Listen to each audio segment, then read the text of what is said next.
दोस्तों जय हिंद जय भारत। मैं मदन लाल आज़ाद, संयोजक संस्थापक ठगी पीड़ित जमाकर्ता परिवार और all India bike board taxi union, आज दिनांक 11 जुलाई 2022 को आपके समक्ष प्रस्तुत हूँ राजधानी दिल्ली से।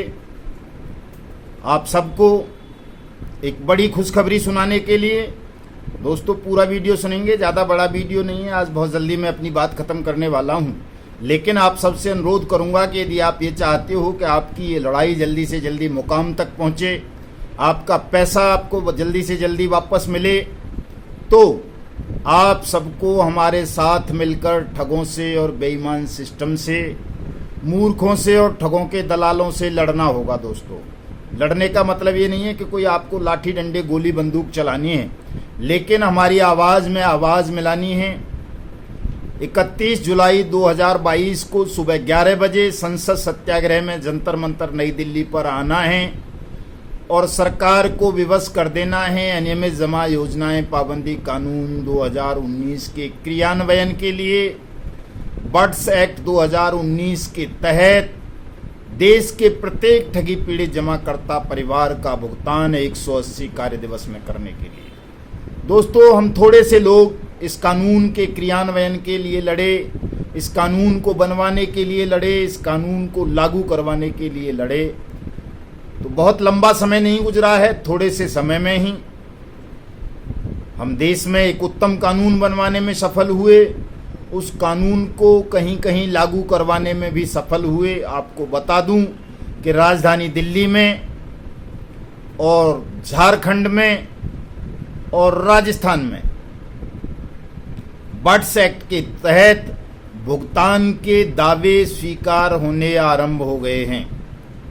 राजधानी दिल्ली में हमने bike board taxi scam, hello taxi scam, Radha Madhav corporation limited scam के पीड़ितों के दावे दाखिल करवाने शुरू कर दिए हैं। पूरी दिल्ली के तमाम डीसी कार्यालयों में बट्स एक्ट 2019 के तहत भुगतान के दावे एक्सेप्ट किए जा रहे हैं और 180 वर्किंग डेज के अंदर अंदर जो भी लोग अपने भुगतान का दावा करेंगे, बाइक बोर्ड टैक्सी स्कैम वाले, हेलो टैक्सी वाले, राधा माधव कॉरपोरेशन लिमिटेड वाले, साथ साथ Trinity multi state credit cooperative society वाले, तो उनका पैसा 180 कार्य दिवस के अंदर अंदर 2 गुने से ऊपर 3 गुना तक उनको वापस मिल जाएगा। ये बड़ी खबर है दोस्तों, आप सबके लिए बड़ी खबर है। जब 4 स्कैम के पीड़ितों के लिए दिल्ली में ये किया जा सकता है, करवाया जा सकता है, तो पूरे देश भर में भी इसको करवाना कोई बड़ी बात नहीं है। दोस्तों बाइक बोर्ड टैक्सी स्कैम के हमारे कुछ साथी झारखंड के रहने वाले थे, तो झारखंड में धनबाद जो बट्स एक्ट अथॉरिटी का कार्यालय है, वहाँ पर कमिश्नर साहब के यहाँ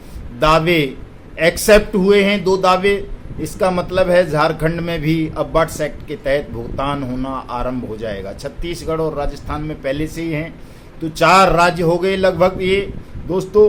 और जैसा कि आप सबको पता है कि जो सेंट्रल गवर्नमेंट की अथॉरिटी है, वहाँ जो इन्फॉर्मेशन आई है उसके मुताबिक देश के प्रत्येक राज्य में अनियमित जमा योजनाएं पाबंदी कानून 2019 लागू कर दिया गया है। लेकिन कुछ राज्यों में, उत्तर प्रदेश, मध्य प्रदेश, बिहार जैसे जो राज्य हैं, वहाँ महाराष्ट्र जैसे, उनमें कुछ कमियां हैं, कुछ गड़बड़ियां हैं। अभी ये लोग बट्स एक्ट के तहत भुगतान के दावे एक्सेप्ट नहीं कर रहे हैं। लेकिन एक और बड़ी खबर मैं आपको बता दूं कि उत्तराखंड के कुमायूं के डीआईजी साहब ने, कुमायूं रेंज के डीआईजी साहब ने एक आदेश किया है। आज ही उस आदेश की कॉपी मिली है, आप उसे ट्विटर पे देख सकते हैं, फेसबुक पे देख सकते हैं, मैं लिंक दे दूंगा।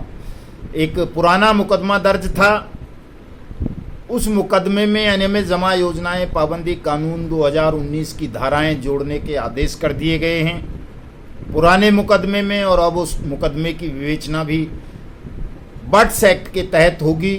और उत्तराखंड में भी जो भी ठगी पीड़ित हैं वो अपना दावा भुगतान का बट्स एक्ट 2019 के तहत करके अपना भुगतान प्राप्त कर सकते हैं। दोस्तों सहारा इंडिया देश का बहुत बड़ा स्कैम है, 10-12 करोड़ लोगों के साथ ठगी हुई है। उसमें मैंने आपको पहले भी बताया था कि महोबा के अंदर वहाँ के डीएम साहब ने एक पुरानी एफआईआर में बट्स एक्ट के तहत विवेचना करने के आदेश जारी कर दिए हैं। राजस्थान के करौली में 2 एफआईआर बट्स एक्ट के तहत सहारा इंडिया की 3 क्रेडिट कोऑपरेटिव सोसाइटियों और क्यूसॉप के खिलाफ दर्ज हुई हैं। दिल्ली में हमने राधा माधव कॉरपोरेशन लिमिटेड के मैटर में, बाइक बोर्ड के में, हेलो टैक्सी के में, ट्रिनिटी मल्टी स्टेट स्कैम के मामले में बट्स एक्ट में मुकदमे दर्ज कराए हैं। विश्वामित्र के खिलाफ और एचबीएन के खिलाफ भी एफआईआर फाइल की हैं, उनमें भी निश्चित रूप से एफआईआर दर्ज होंगी, मुकदमे दर्ज होंगे और उन सब के भी भुगतान के दावे बहुत जल्दी शुरू करा देंगे। एक और बड़ी खबर महाराष्ट्र से है दोस्तों। समृद्धा जीवन के मामले में हमारे समृद्धा जीवन के साथियों ने, मैडम वर्षा लांडे जी ने, सीमा जी ने और साथियों ने, कईयों ने मिलकर के 25-30 लोगों ने मिलकर के थाने में बट्स एक्ट के तहत समृद्धा जीवन के खिलाफ एफआईआर दाखिल की है। उसमें भी मुकदमा दर्ज होगा, बट्स एक्ट के तहत इन्वेस्टिगेशन होगी, बट्स एक्ट के तहत उन साथियों के का भी भुगतान होगा। अंत में और एक बड़ी खबर मैं आज आपको बता देना चाहता हूं साथियों, ये जो पल्स एग्रोटेक कॉरपोरेशन लिमिटेड, जिसको पल्स इंडिया लिमिटेड भी कह देते हैं लोग, PACL, उसके मामले में आज मैंने एक बृहद एफआईआर ड्राफ्ट करके तमाम व्हाट्सएप ग्रुप्स में दी है, फेसबुक पर डालूंगा, उसका लिंक दूंगा, वहां से ले सकते हैं आप। चूँकि 6-7 करोड़ PACL के विक्टिम हैं और बड़ी बेदर्दी के साथ PACL के विक्टिम्स को कुचला गया है, उनको गुमराह किया गया है। बहुत सारे लोग कहते हैं हो भी सकता है, वैसे मैं मुतमईन नहीं हूं, मुझे विश्वास नहीं है कि सुप्रीम कोर्ट कोई इस तरह का वाहियात ऑर्डर पारित कर सकता है कि PACL के मामले में देश भर में कहीं कोई नया मुकदमा दर्ज नहीं होगा, कोई गिरफ्तारी नहीं होगी। इस बात पर मुझे भरोसा नहीं है और न सुप्रीम कोर्ट को ऐसा कोई आदेश करने का अधिकार भी नहीं है। वो अपनी इनहांस पावरों का मिसयूज करके अगर कोई ऐसा आदेश पारित कर भी देता है तो उसकी खिलाफत की जा सकती है, उसका विरोध किया जा सकता है। ऐसे वाहियात, अवैध और गैरकानूनी आदेश को सुप्रीम कोर्ट के को भी निरस्त कराया जा सकता है। सुप्रीम कोर्ट के आदेश पहले भी निरस्त हुए हैं, ऐसा नहीं है कि सुप्रीम कोर्ट कोई फाइनल अथॉरिटी है, उसके आदेशों को निरस्त नहीं किया जा सकता। अगर वो अपने विवेकाधिकारों का दुरुपयोग करके सुप्रीम कोर्ट के जज कोई गलत ऑर्डर पारित करेंगे तो उनमें अपील फाइल की जा सकती है, रिव्यू फाइल किया जा सकता है और उनको पार्लियामेंट के द्वारा निरस्त भी करवाया जा सकता है उन आदेशों को। तो इसमें घबराने की बात नहीं है। मैंने PACL के मामले में एफआईआर का बहुत बृहद ड्राफ्ट बना करके आज तमाम व्हाट्सएप ग्रुप में डाला है, फेसबुक पर डालूंगा। आप PACL के विक्टिम हैं तो प्रत्येक साथी अपने अपने नज़दीकी थाने में अपनी डिटेल भरकर उसे रजिस्टर डाक से भेज दे। PACL के खिलाफ एफआईआर दर्ज होगी।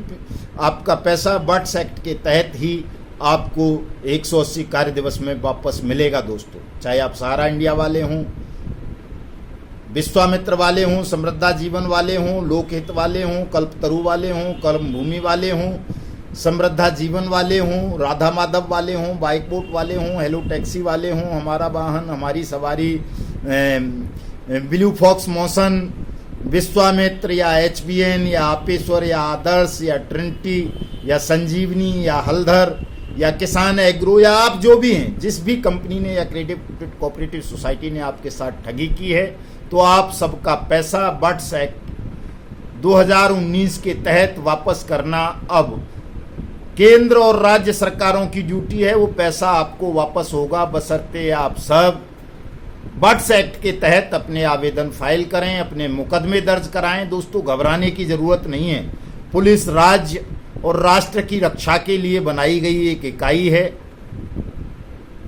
वो आपको खाने के लिए नहीं है। पुलिस वाले भी मनुष्य हैं, हमारे भाई बहन हैं, वो भी आप जब उनको गंभीरतापूर्वक अपनी समस्या बताओगे तो वो आपकी बात सुनेंगे। आपको डरने की आवश्यकता नहीं है। मैं देख रहा हूँ कि बहुत सारे सहारा के एजेंट, बहुत सारे PACL के, कर्म भूमि के, कल्पतरु के, राधा माधव के, बाइक बोट के या अन्य कंपनीज के या अन्य क्रेडिट कोऑपरेटिव सोसाइटीज़ के जो एजेंट और एडवाइजर्स आती हैं वो पुलिस से बहुत डरते हैं। उनको ऐसा लगता है कि उन्होंने कोई चोरी कर ली है, जैसे वही ठग कंपनी चला रहे थे, इसलिए उनको पुलिस से बहुत ज़्यादा डर लगता है। पुलिस से डरने की आवश्यकता नहीं है किसी को।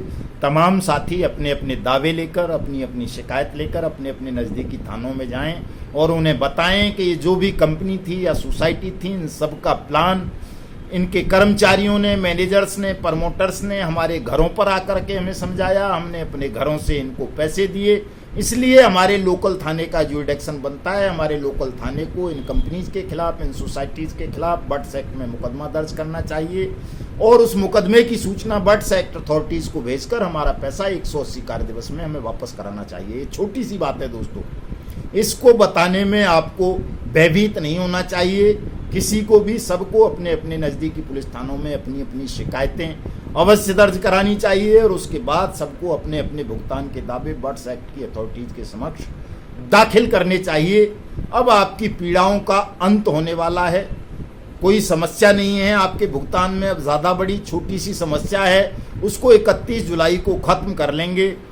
हजारों की तादाद में साथी 31 जुलाई को दिल्ली संसद सत्याग्रह में आ रहे हैं। आप सब भी आइए, किसी के बहकावे में भ्रम में पड़ने की आवश्यकता नहीं है। मैं सीधी सच्ची खरी बात बताता हूँ। मैं कोई इन ठगों की तरह नहीं हूँ, दलालों की तरह नहीं हूँ, जैसा कि किसी ने जीरो चैनल खोल लिया, किसी ने फलाना न्याय मोर्चा बना लिया, किसी ने धरना लगा लिया, प्रदर्शन कर लिया।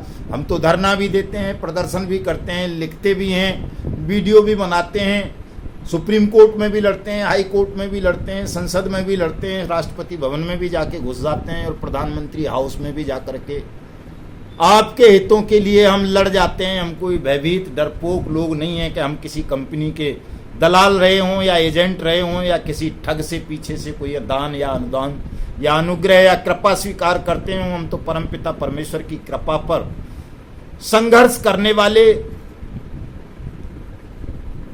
स्वयं सिद्ध लोग हैं। जो हमारे साथ आएंगे उनको भी किसी से भयभीत होने की आवश्यकता नहीं है। दोस्तों, निर्भीकता के साथ अपने दावे दाखिल करें, अपनी FIR फाइल करवाएं। जिनको मदद चाहिए वो हमें पर्सनल पर कांटेक्ट करें। लेकिन दोस्तों, एक बात ध्यान रखना, ये लड़ाई इतनी सरल नहीं थी जितनी सरल अब आपको दिखने लगी है। इसके बहुत संघर्ष करना पड़ा है, बहुत त्याग करना पड़ा है और अभी भी सुप्रीम कोर्ट में भी लड़ रहे हैं, दिल्ली हाई कोर्ट में भी लड़ रहे हैं, सड़कों पर भी लड़ रहे हैं, लड़ेंगे जब तक आपका पैसा नहीं मिल जाएगा। लेकिन यदि आपको हमसे पर्सनल मदद चाहिए तो आपको हमारा फीस देनी पड़ेगी। बिना फीस के पर्सनल में हम किसी की कोई मदद नहीं कर पाएंगे। फीस कोई बहुत ज़्यादा नहीं है, 1 रुपये से लेके 2100 रुपये तक की फीस रखी है। जैसी जिसकी सामर्थ्य हो वो दे दे, देनी चाहिए प्रत्येक व्यक्ति को। भले ही नरेगा में दाढ़ी पीटो, कुछ और करो, लेकिन अगर फीस नहीं दोगे आप, 1 रुपया भी हमारे आंदोलन में, हमारे सहयोग में, हमारी कानूनी कार्रवाई में खर्च नहीं करोगे तो हम आपको फालतू का आदमी मान लेंगे कि आपकी रुचि नहीं है इस न्याय की लड़ाई में। आप ना अपना भुगतान लेना चाहते हैं, ना अपने जमाकर्ताओं का भुगतान कराना चाहते हैं। आप केवल बकलोली करना चाहते हैं, बेवजह अपना दूसरों का समय नष्ट कर रहे हैं, लोगों को गुमराह कर रहे हैं, तरह तरह की बातें बता करके। आपकी रुचि लोगों का पैसा दिलवाने में नहीं है, ना अपना पैसा लेने में है। ऐसे लोगों से हम कोई भी संबंध या रिश्ता नहीं रखेंगे, उनका बहिष्कार करेंगे। और मैं तो ट्रीट फॉर ट्रैट वाला आदमी हूँ, मुझे सत्य कहने में कोई भय नहीं है। मैं तो हमेशा सत्य कहता हूँ, झूठ से मेरा कोई लेना देना नहीं है। और यदि मेरे मार्ग में, सत्य के मार्ग में, न्याय के मार्ग में, संसद सत्याग्रह के मार्ग में, बट्स एक्ट के मार्ग में कोई भी बाधा बनेगा, वो मेरा सहोदर क्यों न हो, मैं तो उसे देश का दुश्मन मानूंगा, गद्दार मानूंगा, उसकी खिलाफत करूंगा, बगावत करूंगा उसके खिलाफ, और जितना हो सकेगा उसको नेस्तनाबूद समाप्त करने का प्रयास करूंगा। ये मैं खुले शब्दों में बता देना चाहता हूं।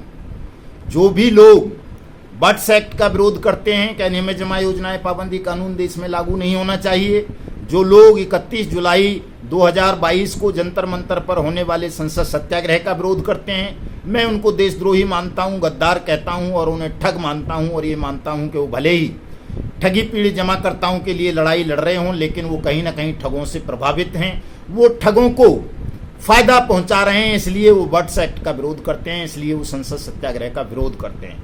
ये बात तमाम लोग ध्यान से सुन लें। मेरे इस वीडियो संदेश को उन तमाम ठगों तक, ठगाओं के दलालों तक, प्रत्येक ठगी पीड़ित जमाकर्ता तक पहुंचाने का काम करें तमाम साथी। जिन साथियों ने हमारे YouTube चैनल युगांतर न्यूज़ को सब्सक्राइब नहीं किया है वो इसे सब्सक्राइब कर लें। हमारे ट्विटर हैंडल युगांतर न्यूज़ को फॉलो कर लें। मेरी फेसबुक ID है मदन लाल आज़ाद के नाम से, उसको फॉलो कर लें। सारे लिंक आज मैं इस वीडियो की डिस्क्रिप्शन में दूंगा।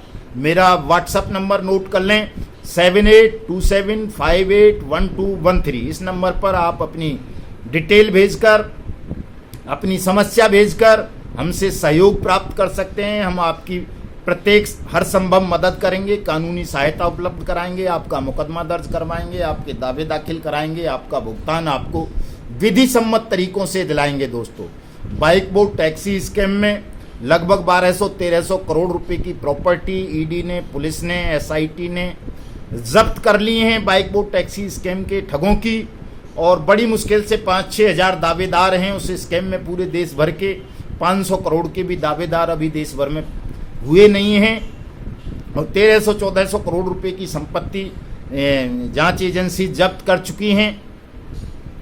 अगर आप सब लोग अपने अपने भुगतान के दावे दाखिल करोगे जल्दी से जल्दी तो आपका पैसा मिल जाएगा। ये जो ईडी ने, ईओडब्ल्यू ने, एसआईटी ने, पुलिस ने जो प्रॉपर्टी जब्त की हैं, चाहे वो बाइक बोर्ड का मामला रहा हो, चाहे कोई दूसरा रहा हो, वो सारी प्रॉपर्टीज, सारा पैसा अब बर्ड्स एक्ट अथॉरिटी को जाएगा। बर्ड्स एक्ट के तहत गठित अथॉरिटी ही आप सबका भुगतान करेंगी। ये बात सब लोग ध्यान बांध लें, गांठ बांध लें, चाहे वो सहारा वाले हों, पीएसीएल वाले हों, बाइक बोट वाले हों, समृद्धा जीवन वाले हों, विश्वामित्र वाले हों, एचबीएन वाले हों, जीएन डेयरी वाले हों, जीसीए वाले हों, लोकहित वाले हों, कल्पतरु वाले हों, राधा माधव वाले हों, करम भूमि वाले हों, या हल्दर वाले हों, या आदर्श वाले हों। अन्य कोई रास्ता दोस्तों इस वक्त आपके समक्ष नहीं है।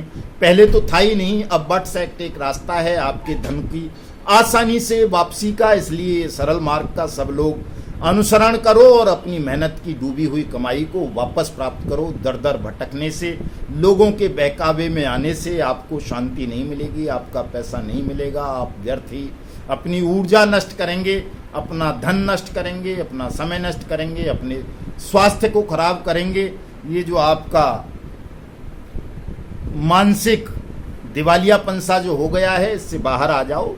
सब कुछ अभी ठीक किया जा सकता है, इतना कुछ बिगड़ा नहीं है दोस्तों।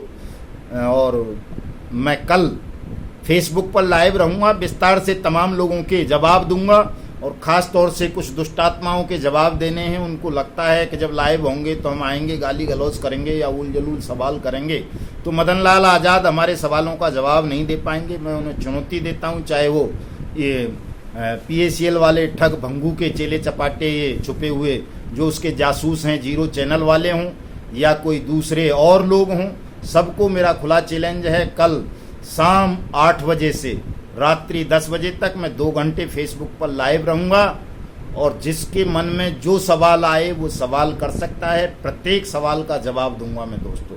जय हिंद, जय भारत।